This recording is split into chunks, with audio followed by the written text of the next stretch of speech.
தமிழ்நாட்டிலேருந்து மத்திய அரசு நமக்கு ஒன்றுமே தர மாட்டேங்கி, கொடுக்க வேண்டியதை கூட கொடுக்க மாட்டேங்கிறாங்க அப்படின்னு ஒரே கம்ப்ளைண்ட்டாக வசிக்காங்க.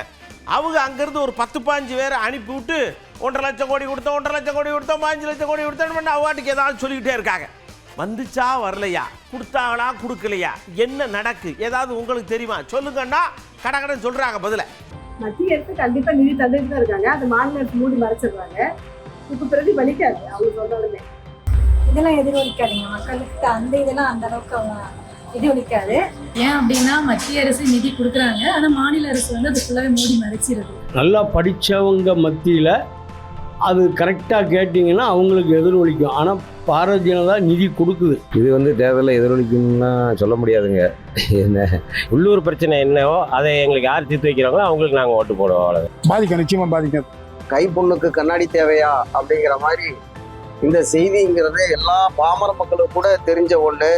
மத்திய அரசாங்கத்தினுடைய கூட்டணி கட்சிகள் இருக்கிற மாநிலங்களில் கூட நிதியை வந்து தேவையானதுக்கு கேட்கறதுக்கு மேலேயே அதிகப்படியாக வந்துட்டு கொடுக்குறாங்க. ஆனால் இங்கே வந்துட்டு நம்ம கேட்டாலும் சில நேரங்களில் வந்துட்டு நமக்கு கேட்ட நேரத்தில் கேட்ட உதவி கிடைக்கிறது இல்லை. தமிழகத்தை மட்டும் இல்லை, எதிர்கட்சி ஆளும் மாநிலங்களுக்கு வர வேண்டிய நிதியை வந்து எப்பயுமே குறைச்சி கொடுக்குது. அந்த நிதி ஒன்றும் அவன் கை காசு வந்து கொடுக்கல. மழை காலங்களில் அண்மையில் பெய்த மழையில் பயங்கரமான வெள்ளம் வந்தபோது அதற்கான பேரிடர் நிவாரண நிதி வழங்கவில்லை. 100 நாள் வேலை திட்டத்துக்கு வழங்கப்பட வேண்டிய பணி, பள்ளிகளுக்கு வழங்க வேண்டிய RT தொகை மத்திய அரசு ஒன்றிய அரசு வழங்க வேண்டிய அந்த தொகை வழங்கப்படவில்லை. ஏன்னா பிஜேபி கொடுக்கலன்னு இவங்க கரெக்டாக தானே சொல்கிறாங்க.